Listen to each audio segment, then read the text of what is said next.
Nicolas Werth, nous allons parler maintenant de la famine, mais des famines au pluriel. Une seule phrase, été 31 à été 1933, 7 millions de soviétiques, dans leur immense majorité des paysans, moururent de faim. Oui, j'ai voulu justement publier un petit livre précisément dans la collection Que sais-je, parce que je pense que cet événement majeur au fond de l'histoire européenne du XXe siècle et qui a été très longtemps occulté mérite d'être réintroduit au fond dans cette histoire vraiment, et à travers, y compris, des ouvrages synthétiques sur un sujet important, car on peut dire que ces grandes famines du début des années 30 sont restées l'épisode le plus tabou de l'histoire soviétique jusqu'à la fin de l'histoire soviétique. Autant Nikita Khrouchtchev, dans son rapport au 20e congrès, a évoqué les purges, même un peu les camps, des déportations de peuples punis, c'est-à-dire de ces peuples, les Tchétchènes, les Ingouches, les Tatars de Crimée, qui ont été déportés pendant la guerre au prétexte d'avoir collaboré avec l'occupant nazi. Mais jamais n'a été évoqué cet autre crime de masse qu'ont été les famines du début des années 30, sur lesquelles, au fond, les premières mentions officielles, sa première reconnaissance n'est venue qu'en 1987-88, au moment de la perestroïka. Ces famines ne sont pas le résultat de quelques catastrophes météorologiques, c'est la conséquence directe d'une politique d'extrême violence, la collectivisation forcée des campagnes, mise en œuvre à partir de 1930 par le régime stalinien, dans ce double but d'extraire de la paysannerie un lourd tribut destiné à réaliser l'accumulation socialiste primitive nécessaire à l'industrialisation du pays, et d'imposer un contrôle politique sur une société paysanne restée très largement en dehors des valeurs du système. Donc, c'est le résultat d'une politique, ces famines, donc on va essayer de comprendre le mécanisme. Et en Ukraine, ces famines fut intentionnellement aggravée à partir d'un moment donné, à partir de l'automne 1932, par la volonté inébranlable du groupe stalinien de briser par l'arme de la faim la résistance opiniâtre de la paysannerie ukrainienne et d'éradiquer le nationalisme ukrainien qui était ressenti comme la plus grave menace à l'époque à la construction de ce nouvel État soviétique mis en œuvre véritablement à partir du début des années 30 par Staline. Alors, c'est ce que vous appelez la résurgence de la question ukrainienne. C'est un peu comme si la question nationale, chère à Staline, se conjoignait avec les nécessités de l'industrialisation et de la suite de la NEP. Mais cette résurgence-là, à propos de l'Ukraine, est importante et je crois assez mal connue. C'est-à-dire que finalement, il se méfie, y compris des représentants communistes sur place ukrainiens. Oui, absolument. Mais avant, si vous voulez, de revenir au cas ukrainien, je pense qu'il est très important de comprendre que les famines au pluriel, ne touchaient pas uniquement l'Ukraine. On connaît en France un peu mieux ou un peu moins mal la famine en Ukraine, et on assimile d'ailleurs très souvent, au fond, lorsqu'on parle des famines, si quelqu'un connaît un petit peu ces famines, du début des années 30, on pense avant tout à l'Ukraine. Or, il est important de noter, c'est pour ça que je voulais le faire dans ce petit livre de synthèse sur les famines, me montrer que la famine ukrainienne est une des famines qui ont eu lieu au début des années 30, que la famine a touché le Kazakhstan, qui était la principale zone d'élevage donc de l'Union soviétique, et il y a eu donc une confiscation du cheptel des éleveurs nomades et semi-nomades kazakhs qui ont payé proportionnellement le plus lourd tribut à cette famine, puisque 1 400 000 des 4 millions d'éleveurs nomades kazakhs sont morts de faim, mais aussi d'épidémie, avec en plus, là, il y avait une politique volontaire de sédentarisation des nomades. Il y a eu donc la famine au Kazakhstan. Il y a eu le Kazakhstan qui était la principale source de viande. Absolument, qui était la principale source de viande, parce que tout simplement c'est là qu'il y avait le plus important cheptel accessible, voilà, parce qu'il y avait une certaine concentration, enfin voilà, de ce cheptel. Et d'ailleurs, l'essentiel de la viande consommée dans les grandes villes soviétiques en 1930, 31, 32 venait du Kazakhstan. Ensuite, il y a eu une famine également dans les régions agricoles les plus riches de la Russie, la région de la Volga. Donc, ce qu'il faut bien comprendre, c'est que les famines ont touché les régions les plus riches et aussi, enfin d'un point de vue agricole ou d'élevage, celles qui pouvaient être le plus efficacement et abondamment ponctionnées. Avec un cas spécifique en Ukraine, donc 1,5 million de morts au Kazakhstan, plus d'1 million dans les provinces russes agricoles les plus riches de la Volga, en particulier des terres noires, et environ 4 millions de morts de famine en Ukraine, un chiffre considérable évidemment, puisqu'au fond, c'est un paysan ukrainien sur 6 ou sur 7 qui meurt dans l'année. Et en fait, même quand on le voit très spécifiquement aujourd'hui grâce à des études très précises, pendant les 7 mois vraiment du pic de la famine entre décembre 1932 et juillet 1933.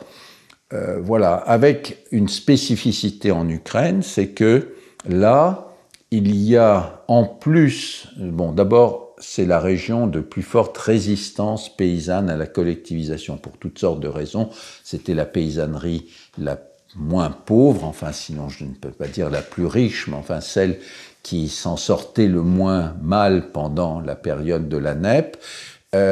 En plus, qui était animée en effet par le souvenir de cette très courte phase d'indépendance de 1919, pendant le moment où l'Ukraine, une partie de l'Ukraine a connu une phase d'indépendance, qui a été écrasée évidemment très rapidement à la fin de l'année 1919. Et en plus, la spécificité en Ukraine, c'est que une partie des cadres communistes ukrainiens se sont opposés à ces prélèvements massifs, prédateurs, décidés par Moscou. Tant et si bien que la direction stalinienne a ressenti la situation en Ukraine comme une menace, et il y a une lettre extrêmement intéressante, très importante, trouvée dans les archives il y a quelque temps, de Staline à ses deux plus proches collaborateurs, enfin, Kaganovitch et Molotov, du 11 août 1932, dans lequel il dit explicitement « Nous risquons de perdre l'Ukraine et donc il faut en faire une forteresse exemplaire du socialisme et donc briser évidemment non seulement la résistance paysanne, mais la résistance nationaliste, qu'il appelait la résistance des Petlouriens, du nom de Semyon Petliura, qui était un des héros de l'indépendance ukrainienne pendant la guerre civile et cette première phase très courte d'indépendance de la République populaire ukrainienne de 1919. Mais vous dites que Staline, il n'emploie qu'une seule fois le mot famine dans ses correspondances ou rapports. Une seule fois. Oui, parce qu'il y a un déni officiel de la famine, bien sûr, et c'est ça la grande différence aussi avec les famines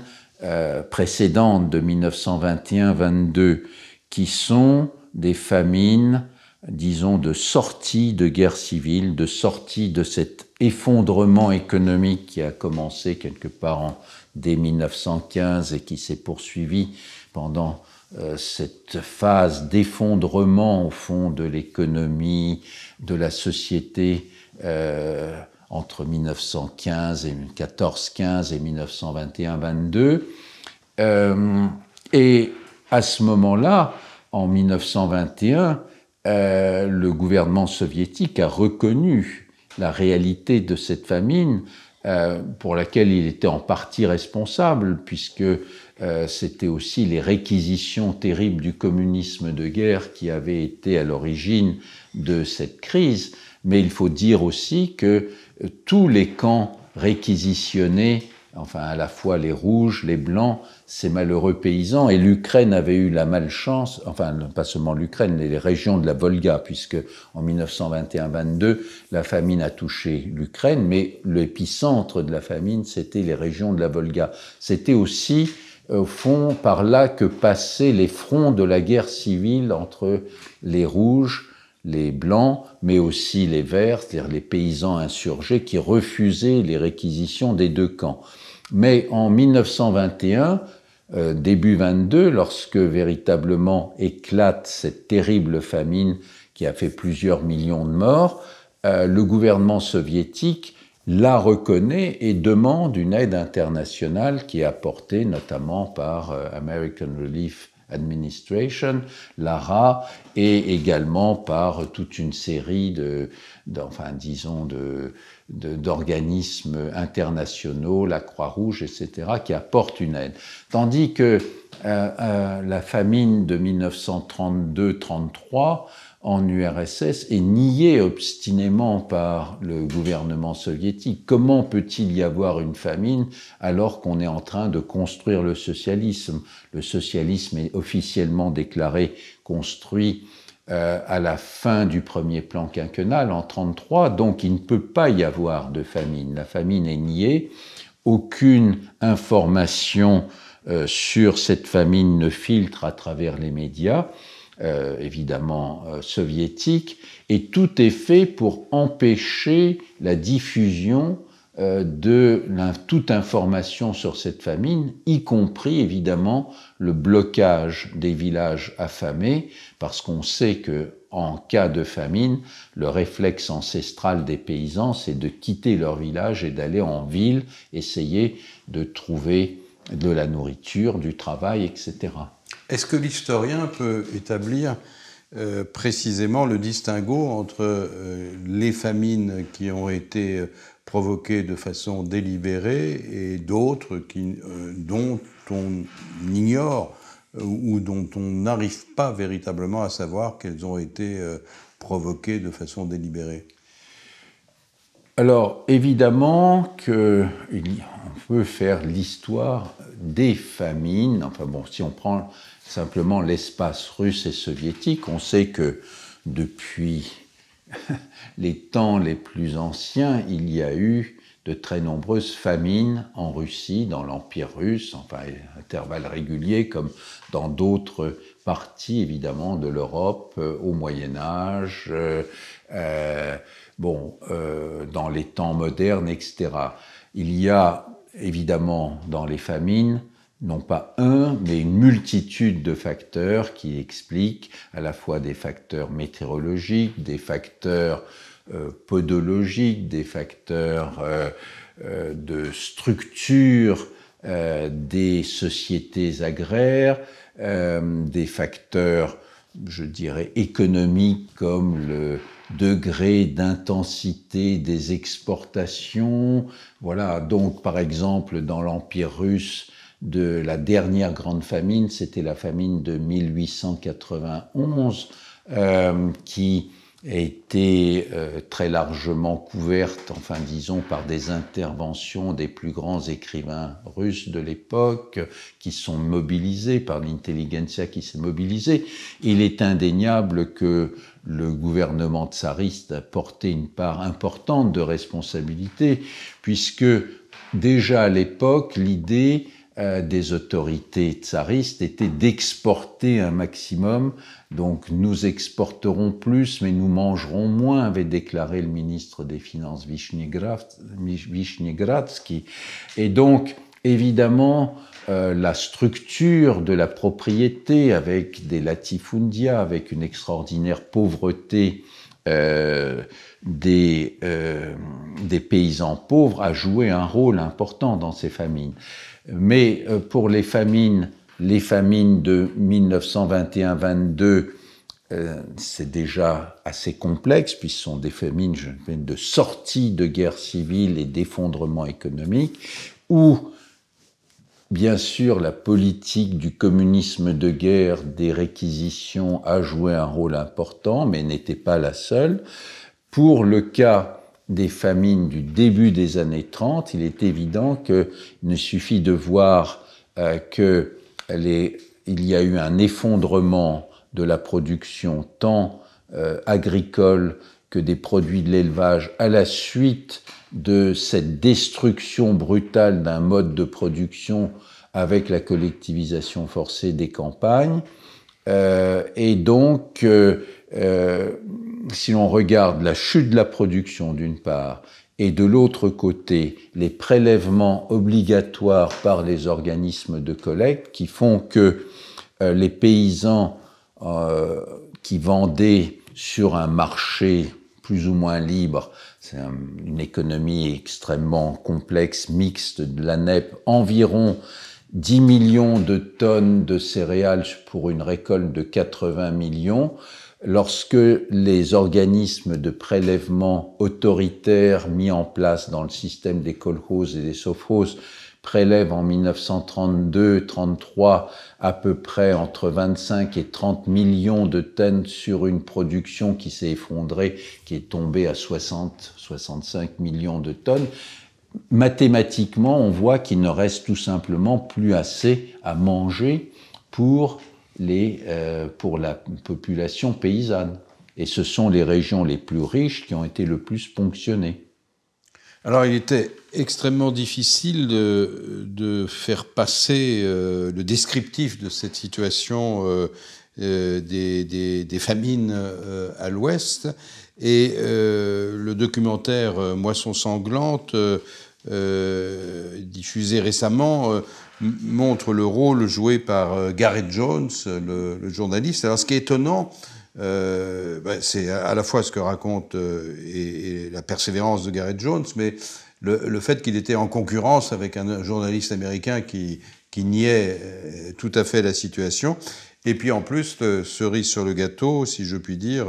cette visite d'Edouard Herriot, qui évidemment à qui on fait croire qu'il arrive dans le meilleur des mondes. Oui, alors donc c'est toute la question de la circulation de l'information sur cette famine qui est niée par le pouvoir. Les paysans ne sont pas secourus, enfin il y a quelques très maigres secours qui sont donnés. Bon, je rappelle quelques chiffres, environ 175 millions de tonnes pour à peu près 25 millions d'affamés, donc ça fait 7 kilos par personne de céréales, c'est l'équivalent de 2 à 3% de la consommation annuelle d'un paysan. Pendant le même temps, l'URSS exporte près de 2 millions de tonnes de céréales en 1933, qui auraient pu sauver la vie à des millions de paysans. Alors, bien sûr, il y a quelques informations malgré tout qui filtrent, et notamment par l'intermédiaire de quelques courageux correspondants étrangers. Et l'exemple le plus emblématique est celui de ce reporter gallois Gareth Jones qui parvient en allant à Moscou, a faussé compagnie à ces anges gardiens du NKVD, enfin le GPU, à l'époque ça s'appelait le GPU, et qui descend, qui a pris un billet pour aller à Kharkov, de Moscou à Kharkov, la capitale de l'Ukraine soviétique jusqu'alors, et qui descend à 60 km de nuit dans une gare, et pendant 2 jours va marcher et va découvrir la réalité de cette famine. Ensuite, il est expulsé d'Union soviétique et il va essayer de faire une campagne de presse, mais ce n'est pas un reporter connu. Et évidemment, son poids médiatique est négligeable par rapport à celui du grand correspondant du New York Times, Walter Duranty, qui a eu en plus le prix Pulitzer quelques années auparavant, et qui, lui, va prendre le parti de dire qu'il n'y a pas de famine dans des éditoriaux reproduits dans le monde entier, vu la reconnaissance internationale qu'a eu ce journaliste Walter Duranty. Comme vous dites, cerise sur le gâteau, lorsque Édouard Herriot est invité fin juillet, début août 1933, juste après le pic de la famine, à se rendre en Union soviétique. On lui organise un voyage fait sur mesure où des figurants dans des kolkhozes Potemkin, c'est-à-dire vraiment des kolkhozes, de faux kolkhozes, sont invités à table dans des grands banquets, voilà, et donc il ne voit rien et fait ces fameuses déclarations selon lesquelles il a vu l'Ukraine prospère, et que une des preuves, c'est que il a vu devant sa voiture traverser un certain nombre de poules. Si les Ukrainiens avaient été affamés, ils auraient mangé ces poules, voilà, comme le précise l'ambassadeur français dans une dépêche. Voilà, donc malheureusement, d'ailleurs, il faut bien comprendre que, et ça a été un énorme problème pour ce film dont j'ai été le conseiller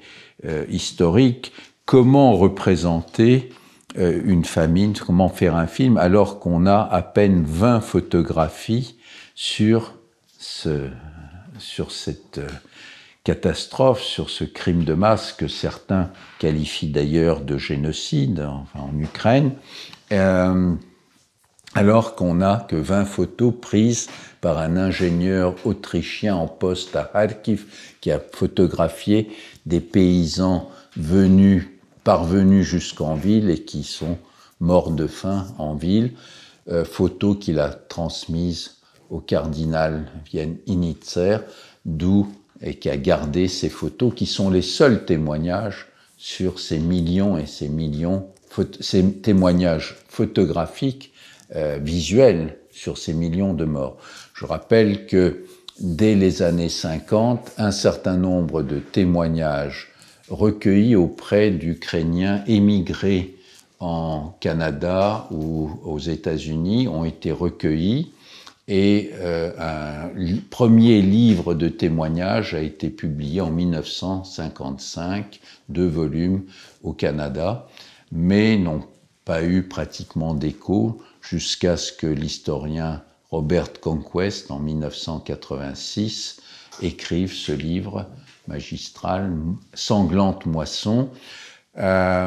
mais sans archives encore, donc beaucoup de témoignages, mais je pense que les mécanismes, et notamment aujourd'hui la possibilité de prouver ce que savaient les dirigeants soviétiques, ce que savait Staline, puisqu'il y a toute une série de correspondances de Staline qui ont été rendues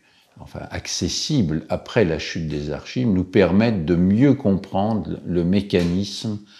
politique derrière ces différentes famines et de cibler la spécificité de l'Ukraine par rapport aux autres famines, sans oublier les autres famines au Kazakhstan, et dans les régions de la Russie les plus riches. Est-ce que vous êtes d'accord avec l'expression, enfin le génocide? Ça a été une question extrêmement complexe. Pour essayer de l'exprimer, enfin c'est le plus simplement possible, Raphaël Lemkin, celui qui a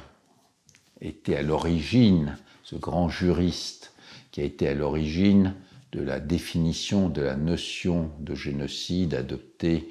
par la Convention de l'ONU du 9 décembre 1948, a écrit dans ce texte d'une conférence prononcée en septembre 1953 à New York, texte qui a été découvert il y a très peu de temps, enfin il y a une dizaine d'années seulement. Pour lui, la famine en Ukraine, il dit, est un génocide, c'est un génocide. Le titre de sa conférence s'appelait « Génocide soviétique en Ukraine ». Néanmoins, si l'on s'en tient à la définition qui est celle de Lemkin du génocide, elle est plus large que celle adoptée par la Convention du 9 décembre 1948. Et la grande question est de savoir, l'intentionnalité, qui est une des conditions du génocide, pour crime de génocide, me semble suffisamment prouvée par un certain nombre de textes, de documents de Staline, notamment sa lettre du 22 janvier 1933 ordonnant le blocus des villages ukrainiens et ordonnant aux paysans ukrainiens, enfin aux Ukrainiens de ne pas pouvoir quitter leur village. Alors maintenant, la question est de savoir, est-ce que étaient ciblés les paysans en tant que paysans ou en tant qu'Ukrainiens? Vous savez que pour qu'il y ait génocide, selon les termes de la Convention du 9 décembre 1948, il faut qu'il y ait une volonté de détruire en tout ou en partie un groupe ethnique, national, racial ou religieux comme tel. Si l'on considère que étaient visés comme tels des Ukrainiens, cela entrerait dans la catégorie de génocide. Néanmoins, il n'y a jamais eu de sélection sur une base nationale. Étaient visés donc essentiellement les paysans. Parmi ceux qui sont tombés victimes de la famine, il y a environ 90% d'Ukrainiens, mais il y a 8 à 10% de citoyens soviétiques d'origine russe, polonaise, juive. Pourquoi juive? Parce que dans les zones là où la famine a le plus touché, il y avait une grande partie de la population urbaine juive qui étaient des petits commerçants, des petits artisans qui ne tombaient pas dans les bonnes catégories de ravitaillement, puisqu'on considérait que ils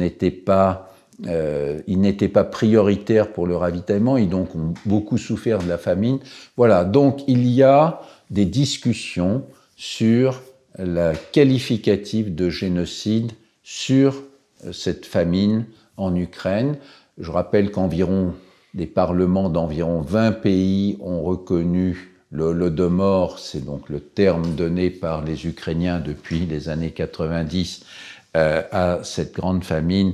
Pour les Ukrainiens, le Parlement ukrainien, la Rada, en 2006, a voté une résolution solennelle affirmant que le Holodomor est un génocide perpétré par le régime stalinien.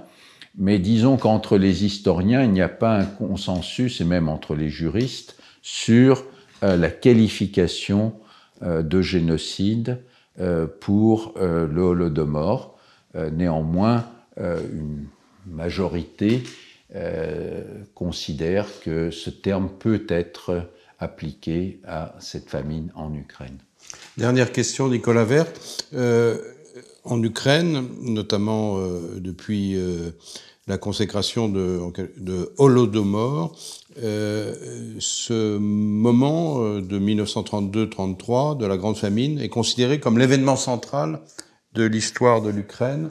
au XXe siècle et en quelque sorte au fondement de la nouvelle identité ukrainienne. Est-ce que vous êtes d'accord avec cela ? Il ne s'agit pas d'être d'accord ou pas, il s'agit de constater que pour l'Ukraine post-soviétique, cet événement totalement occulté est devenu le marqueur majeur d'identité, une identité donc nationale. La nouvelle Ukraine a besoin de construire un roman national elle aussi, et le Holodomor est une pièce maîtresse de ce roman national. Je rappellerai aussi que les forces d'occupation russes ont détruit à Mariupol le monument au Holodomor, niant cette réalité, et donc on voit bien que l'affrontement mémoriel autour du Holodomor est absolument central entre la Russie qui continue à nier cette famine, y compris finalement pour ses propres citoyens russes morts en masse dans les régions de la Volga, on n'en parle pas. Le Kazakhstan, on n'en parle pas, au Kazakhstan non plus. Et donc, voilà, c'est un objet d'histoire qui est devenu vraiment un enjeu de mémoire fondamental.